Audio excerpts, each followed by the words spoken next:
कहानी की शुरुआत में हम वेन और उसके पिता पैट्रिक को देखते हैं, जो एक खास तरह के कोड में छिपे संदेश का पता लगाने की कोशिश कर रहे होते हैं। यह कोड एक खजाने तक पहुंचने का राज था और उन्हें एक फटे हुए डायरी के पन्ने से मिला। वेन का दोस्त राइली कहता है कि यह पूरा कोड तो नहीं मिलेगा, इससे सिर्फ एक ही शब्द निकाला जा सकता है। लेकिन वेन और उसके पिता ने गहराई से सोचा तो उन्हें समझ आया कि उस क्लू में लिबर्टी लेडी लिखा है, जिसका फ्रेंच भाषा में मतलब कुछ स्टेच्यू ऑफ लिबर्टी जैसा होगा। अब दुनिया में 3 स्टेच्यू ऑफ लिबर्टी है, लेकिन जब क्लू फ्रेंच भाषा में है तो सबसे पहले वे पेरिस वाले स्टेच्यू को देखने पहुंचे। राइली ने ड्रोन की मदद से स्टेच्यू ऑफ लिबर्टी की जांच की, तभी वहां 2 पुलिस वाले पूछताछ करने आ गए। वैन ने उनका ध्यान भटकाया और इस बीच राइली को स्टेच्यू पर कुछ लिखा हुआ मिला। उसने जल्दी से उसकी फोटो खींच ली और उन्हीं पुलिस वालों से उसे ट्रांसलेट करने को कहा। इन लाइनों से उन्हें इंग्लैंड की रानी के खास टेबल के बारे में पता चला, जो दुनिया में सिर्फ 2 है, एक इंग्लैंड में और दूसरा अमेरिका को तोहफे में दिया गया था, जो अब व्हाइट हाउस में मौजूद है। लेकिन असल सवाल यह है कि डायरी का पन्ना आया कहां से और इन्हें कैसे मिला। कहानी यहां से पीछे जाती है साल 1865 में। उस समय अमेरिका में सिविल वॉर खत्म हुए सिर्फ 5 दिन ही हुए थे। एक दिन जॉन और साइलस नाम के 2 आदमी थॉमस गेट्स के पास आए। थॉमस मुश्किल से मुश्किल पहेली सुलझाने में माहिर था। जॉन की डायरी में एक कोड लिखा था और वह चाहता था कि थॉमस इस कोड की सच्चाई पता लगाए। इस कोड के नीचे एक सुराग भी लिखा था, वह कर्ज जो हर इंसान चुकाता है। कुछ देर बाद साइलस ने जॉन से कहा कि तुम अपना जरूरी काम पूरा कर लो, तब तक मैं यहीं इंतजार करता हूँ। हो सकता है थॉमस इस कोड का हल निकाल ले। जॉन ने उसकी बात मानी और फोर्ड थिएटर बिल्डिंग की ओर गया, जहां वह राष्ट्रपति अब्राहम लिंकन की हत्या करने जा रहा था। गोली चलने की खबर से सब लोग दंग रह गए और थॉमस को समझ आया कि जो आदमी उसके सामने था वह देशद्रोही है। थॉमस को यह भी पता चल गया कि डायरी का कोड एक खजाने तक पहुंचने का रास्ता था। असल में यह एक नक्शा था। अब वह नहीं चाहता कि यह खजाना गलत हाथों में पड़े, इसलिए थॉमस ने डायरी का वह पन्ना फाड़ कर जला दिया। लेकिन साइलस को भनक लग गई और उसने जल्दी से वह कागज जलने से बचा लिया और फिर थॉमस गेट्स को मार डाला। इस बात को अब बहुत साल बीत चुके हैं। थॉमस का परपोता वेन गेट्स अब कई लोगों के सामने अपने परदादा की कहानी सुना रहा था, ताकि उन्हें एक देश प्रेमी शहीद की तरह याद किया जाए। लेकिन वहां बैठे एक आदमी ने वेन की कहानी को झूठा बताया। उसने कहा कि थॉमस गेट्स ने ही साइलस और जॉन को बुलाया था ताकि वे अब्राहम लिंकन की हत्या की साजिश कर सकें। सबूत के तौर पर उस आदमी ने आधा जला हुआ कागज का टुकड़ा दिखाया। वेन यह सुनकर हैरान रह गया और उसने उस आदमी से कहा कि मुझे इस कागज की पूरी जांच करवानी होगी। असल में वह आदमी मिच था, जो साइलस का परपोता निकला। जांच पूरी होने पर यह साबित हो गया कि वह कागज सचमुच उस डायरी का हिस्सा है। वेन को अब भी यकीन नहीं था कि उसके परदादा ने राष्ट्रपति को मारने की कोशिश की थी, इसलिए वह उस टुकड़े की और गहराई से जांच करना चाहता था। वेन और उसके पिता पैट्रिक अब काफी परेशान थे,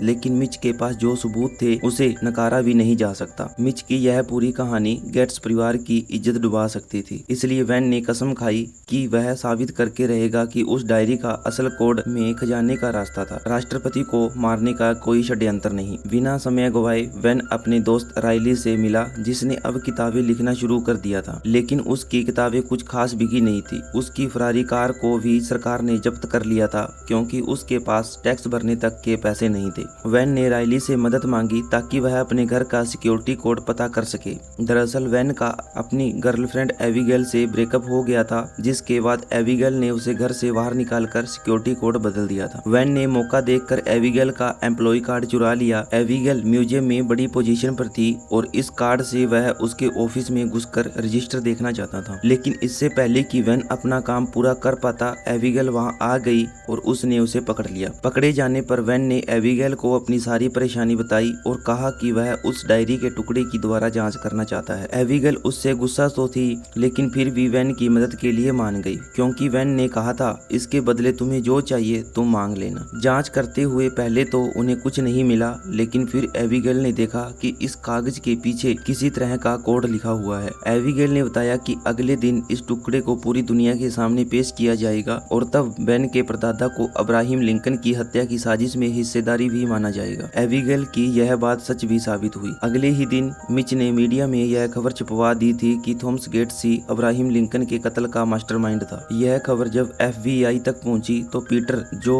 वेन का दोस्त है, इस पर यकीन नहीं कर पाया। उसे लगा कि कुछ तो गड़बड़ है। वह सोच सोचने लगा कि मिच आखिर बिना वजह पुराने मामले क्यों उखाड़ रहा है। थोड़ी जांच पड़ताल करने के बाद पता चला कि मिच पुरानी और अनमोल चीजें खरीदता बेचता है। यह जानकर पीटर को और भी शक हुआ। उसने सोचा कि अगर मिच के पास सचमुच यह कागज था तो उसने इसे बेचा क्यों नहीं, इसे किसी म्यूजियम को डोनेट क्यों कर दिया। स्पष्ट था कि मिच के पीछे जरूर कोई बड़ी चाल है और वह किसी बेहद कीमती चीज के पीछे पड़ा है। अब कहानी वहीं लौट आती है जहां से शुरुआत हुई थी। वैन उस कोड के सुराग का पीछा करते हुए पेरिस पहुंचा और स्टैच्यू ऑफ लिबर्टी से उसे रानी के उस अनोखे टेबल का पता चला। इसके बाद वह राइली के साथ लंदन पहुंचा। वहीं वैन के पिता पैट्रिक पर हमला हुआ जिसके पीछे मिच और उसके आदमियों का हाथ था। मिच ने मौका देखकर पैट्रिक के फोन का क्लोन बना लिया ताकि उसे वह सारी जानकारी मिलती रहे जो वैन अपने पिता को देता है। इधर वैन और राइली चुपचाप क्वीन के ऑफिस में घुसकर उस अनोखे डेस्क के बारे में जानकारी पाना चाहते थे। राइली एक जबरदस्त हैकर था। उसने जल्दी ही सीसीटीवी कैमरों को हैक कर लिया और उनकी मदद से वैन को रास्ता बताने लगा। वैन अपना काम कर ही रहा था कि तभी अचानक उसे एबिगेल मिल गई। एबिगेल वैन की इस मिशन में मदद करना चाहती थी, लेकिन उसकी मदद लेने की बजाय वैन ने जोर जोर से हल्ला करना शुरू कर दिया। पहले तो एबिगेल कुछ समझ नहीं पाई। दरअसल वैन ने अपनी गर्दन और कॉलर पर शराब भी छिड़क रखी थी ताकि लगे कि वह नशे में है। वह चाहता था कि गार्ड्स उसे दारू पीकर शोर मचाने के जुर्म में अरेस्ट कर ले। हुआ भी कुछ ऐसा ही। गार्ड ने उसे पकड़कर पूछताछ के लिए नीचे वाले कमरे में ले गए। यहाँ वैन के साथ साथ एबिगेल को भी लाया गया। वैन का इशारा पाते ही राइली ने उस कमरे का दरवाजा खोल दिया। अब वैन और एबिगेल एक साथ मिलकर क्वीन का ऑफिस ढूंढने निकल पड़े। दोनों छिपते छिपाते आगे बढ़े और राइली उन्हें बाहर से सीसीटीवी कैमरों की मदद से गाइड करता रहा। आखिरकार वे क्वीन के ऑफिस तक पहुंच गए। वहां उन्हें वह अनोखा डेस्क मिला जिस पर एक गुप्त कोड लिखा था। वैन ने जब उस कोड की पहेली को सुलझाया तो उसे समझ आया कि यह कोई साधारण टेबल नहीं है, बल्कि यह एक तरह की तिजोरी है। इसे खोलने पर उसमें से एक लकड़ी का टुकड़ा निकला जिस पर कई अजीब से चिन्ह बने हुए थे। वैन समझ गया कि इसमें जरूर कोई और पहेली छुपी है। उसने वह लकड़ी का टुकड़ा उठा लिया। उस समय सिक्योरिटी ऑफिसर को पता चल गया कि वैन और एबिगेल गायब है। बाकी गार्ड भी उनकी तलाश में जुट गए। राइली ने यह सब देख लिया और उनका ध्यान भटकाने के लिए झूठा अलार्म बजा दिया ताकि वैन और एबिगेल आसानी से बाहर निकल सके। महल से निकलने के बाद वैन, एबिगेल और राइली ने उस पहेली को सुलझाने की कोशिश की, लेकिन तभी वैन ने देखा कि मिच और उसके आदमी उनका पीछा कर रहे हैं। यह देखकर तीनों तेजी से भागे और मिच भी उनका पीछा करता रहा। इसी दौरान गाड़ी में बैठा वैन जब एक स्पीड कैमरे के पास से गुजर रहा था तो उसने लकड़ी के फट्टे को अपने चेहरे के पास लिया और गाड़ी की स्पीड बढ़ा दी ताकि कैमरा उसकी फोटो खींच ले, क्योंकि उसके फोन का कैमरा खराब था। राइली ने तुरंत कैमरा सिस्टम हैक कर लिया और वह फोटो निकाल ली। इसके बाद वैन ने वह लकड़ी का फट्टा पानी में फेंक दिया ताकि मिच और उसके आदमी उनका पीछा छोड़ दें। जल्द ही वैन अपने पिता के घर पहुंचा ताकि फोटो की मदद से उस लकड़ी पर बने चिन्हों का मतलब समझ सके, लेकिन पैट्रिक भी इसे ट्रांसलेट नहीं कर पाया। हालांकि पैट्रिक जानता था कि यह काम कौन कर सकता है। उसने कहा, इसे तुम्हारी माँ के पास लेकर जाओ, वही इसके पीछे का राज बता सकती है। अब वैन अपनी माँ एमिली के पास जाने को तैयार हो गया, पर वह चाहता था कि पैट्रिक वे उसके साथ चले। पैट्रिक ने कहा, मैं उससे पिछले 30 साल से नहीं मिला, लेकिन वैन के समझाने पर आखिरकार वह मान गया। अगले दिन वे दोनों एमिली से मिले जो यूनिवर्सिटी में प्रोफेसर थी। पैट्रिक को देखकर पहले तो एमिली नाराज हुई, लेकिन बेटे को देखकर थोड़ी खुश भी हुई। एमिली ने खुशी खुशी इस पहेली को सुलझाने में वैन की मदद की। हालांकि इस लकड़ी में पूरी जानकारी नहीं थी। वैन समझ गया कि अब उसे दूसरा टेबल ढूंढना होगा जो कि व्हाइट हाउस में रखा हुआ है। बिना वक्त गवाए वैन और एबिगेल सीधे व्हाइट हाउस पहुंच गए जहां किसी चीज का सेलिब्रेशन चल रहा था। एबिगेल व्हाइट हाउस में काम कर रहे एक आदमी को जानती थी जो उसे पसंद भी करता था। उसका नाम था कॉर्नर। शुरू में तो कॉर्नर थोड़ा हिचकिचाया,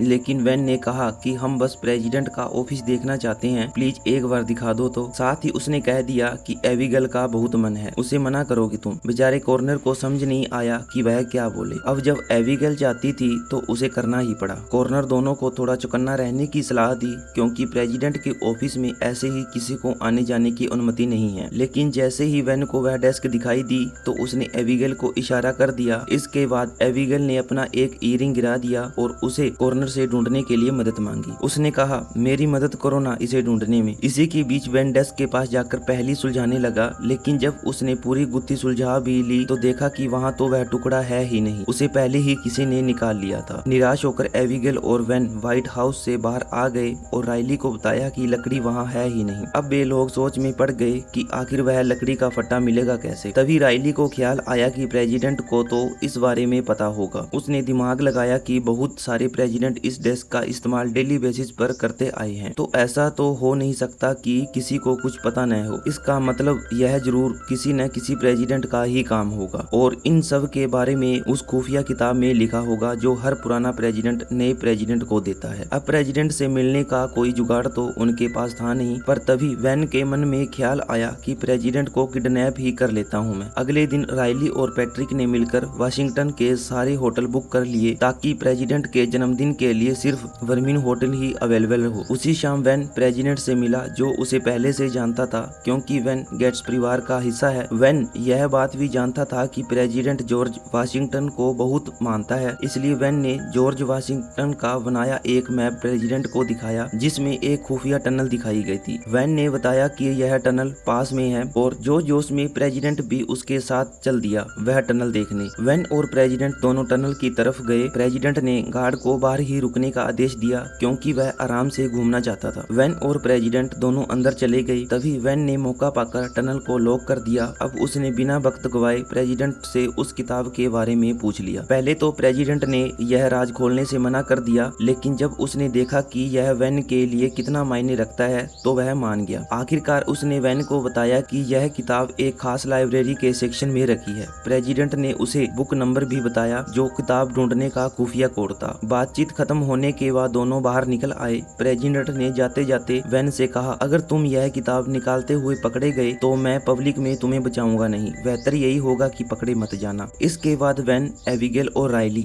उस लाइब्रेरी में पहुंचे। क्योंकि एबिगेल वहां काम करती थी तो उसे यहाँ का चप्पा चप्पा पता था। वह सीधा प्रेसिडेंट की बताई हुई जगह पर पहुंच गई जहाँ किताब रखी थी, लेकिन वहाँ किताब थी ही नहीं। राइली को लगा कि शायद किसी ने लाइब्रेरी से वह किताब पढ़ने के लिए ले ली होगी, लेकिन तभी वैन को शेल्फ के पीछे एक कोड डालने की जगह मिली। जैसे ही उसने वहाँ बुक नंबर डाला, अंदर से वह किताब बाहर निकल आई। वैन ने तुरंत उस किताब में टेबल वाले सेक्शन को खोला और वहाँ उसे उस लकड़ी के फट्टे की फोटो मिल गई। उसने अपने कैमरे से उसकी फोटो खींच ली। क्लू मिलते ही तीनों वहाँ से जल्दी जल्दी निकलने लगे क्योंकि अब FBI वैन को ढूंढ रही थी। वैन ने सुझाव दिया कि सबको अलग अलग निकलना होगा। बाहर निकलते हुए एबिगेल पर पुलिस को शक हुआ, लेकिन वह किसी तरह से निकल गई और जल्द ही वैन भी बाहर आ गया। तभी मिच को भी पता चल गया कि वैन को क्लू मिल गया है क्योंकि उसने पैट्रिक के फोन को क्लोन किया हुआ था। जैसे ही वैन ने अपने पिता को वह फोटो भेजी, वैसी ही कॉपी मिच के पास भी पहुंच गई। मिच जानता था कि एमिली उस कोड को ट्रांसलेट कर सकती है, इसलिए वह सीधे उसके पास ही पहुंचा। शुरुआत में तो एमिली ने मदद करने से मना कर दिया, लेकिन मिच ने उसे बंदूक दिखाकर धमकाया, तुझे और तेरे पति दोनों को मार दूंगा। थोड़ी देर बाद पैट्रिक भी यही पहली डिकोड करवाने आएगा, उसे गलत सुराग देना, समझी। एमिली मजबूरी में मान गई। जब पैट्रिक उसके पास आया तो उसने वही किया जो मिच चाहता था, लेकिन एमिली को भरोसा था कि उसका बेटा खुद ही क्लू ढूंढ लेगा। अगले दिन मिच एमिली को माउंट रशमोर ले गया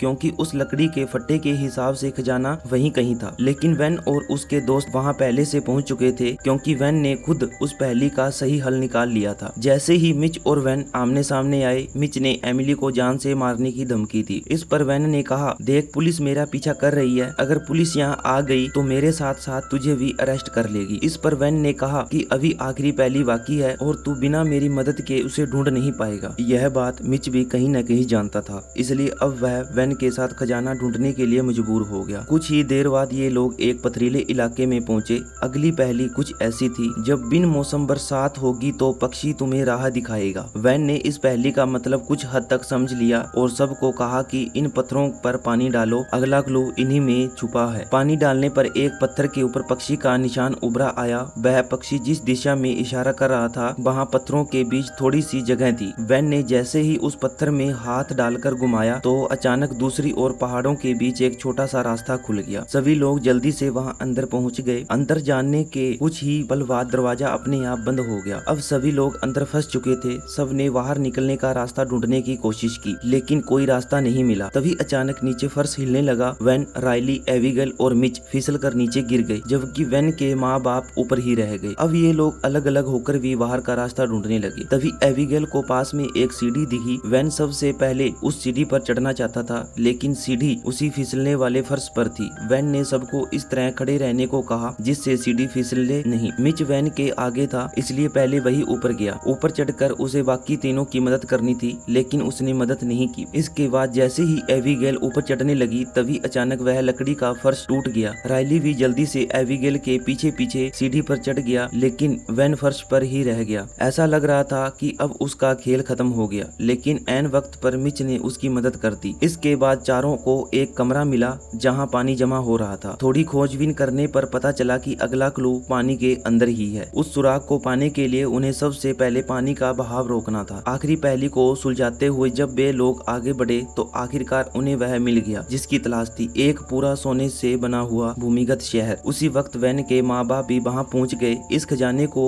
मिलने से साबित हो गया कि थॉमस गेट यानी वैन के परदादा की कहानी सच थी और उन्होंने अब्राहम लिंकन को मारने की कोशिश नहीं की थी। मिच ने कबूल किया कि यही उसका प्लान था। वह जानता था कि वह वैन की मदद के बिना खजाने तक नहीं पहुंच पाएगा, इसलिए उसने वैन के परदादा का नाम मिट्टी में मिलाने का फैसला किया ताकि वैन इस खजाने को ढूंढने के पीछे लग जाए। खैर, उनकी खुशी ज्यादा देर टिक नहीं पाई। उस जगह पर पानी लीक होने लगा। अगर वे जल्दी से बाहर न निकले तो फंसकर वही मर जाएंगे। इतने में पैट्रिक और एमिली भी वहाँ पहुँच गए। पैट्रिक ने सबको बताया कि पानी नीचे की ओर बह रहा है, मतलब जहाँ से यह पानी आ रहा है वहीं से बाहर निकलने का रास्ता भी मिलेगा। लेकिन जैसे ही सब बाहर की तरफ बढ़ रहे पानी का बहाव और तेज हो गया। बाहर निकलने का रास्ता भी कुछ इस तरह बना था कि जैसे ही ट्रिगर छोड़कर आगे बढ़ते दरवाजा बंद हो जाता, यानी किसी को वहां रहकर दरवाजा खोलना होगा। अब सवाल था कि कौन वहां रुकेगा। इस पर मिच ने कहा कि अगर तुम वादा करो कि मेरे परिवार का नाम भी लिया जाएगा कि इन्होंने खजाना ढूंढने में मदद की थी तो मैं यह बलिदान देने को तैयार हूँ। मिच ने कहा कि इतिहास में मेरे खानदान का नाम अब्राहम लिंकन की हत्या के लिए बदनाम है, इसलिए वह चाहता था कि इस सोने के शहर की खोज में विल्किसन परिवार का नाम भी आए। वैन ने वादा किया कि ऐसा ही होगा और अपने परिवार व दोस्तों के साथ वह बाहर निकल गया। उसने पुलिस को बताया कि उसे एक बहुत बड़ा खजाना मिला है, लेकिन वैन को प्रेसिडेंट को थोड़ी देर के लिए किडनैप करने के आरोप में गिरफ्तार कर लिया गया। इसके बाद वैन को प्रेसिडेंट के पास ले जाया गया, लेकिन प्रेसिडेंट ने झूठ बोलते हुए कह दिया कि वैन ने तो टनल में मेरी जान बचाई थी किडनैपर से। इस तरह वैन जेल जाने से बच गया और साथ ही उसे एक अवार्ड से सम्मानित भी किया गया। उसने अपने परदादा का नाम खराब होने से बचा लिया। उधर एबिगेल और वैन के बीच भी सुलह हो गई, क्योंकि एबिगेल मानती थी कि वैन उसे बहुत अच्छे से समझता है। वहीं जब ये खबर निकली कि राइली का भी एक और खजाना ढूंढने में हाथ है तो उसकी किताब धड़ाधड़ बिकने लगी। साथ ही उसकी फरारी भी उसे वापस मिल गई और यहीं पर ही इस मूवी का दी एंड हो जाता है। Thanks for watching.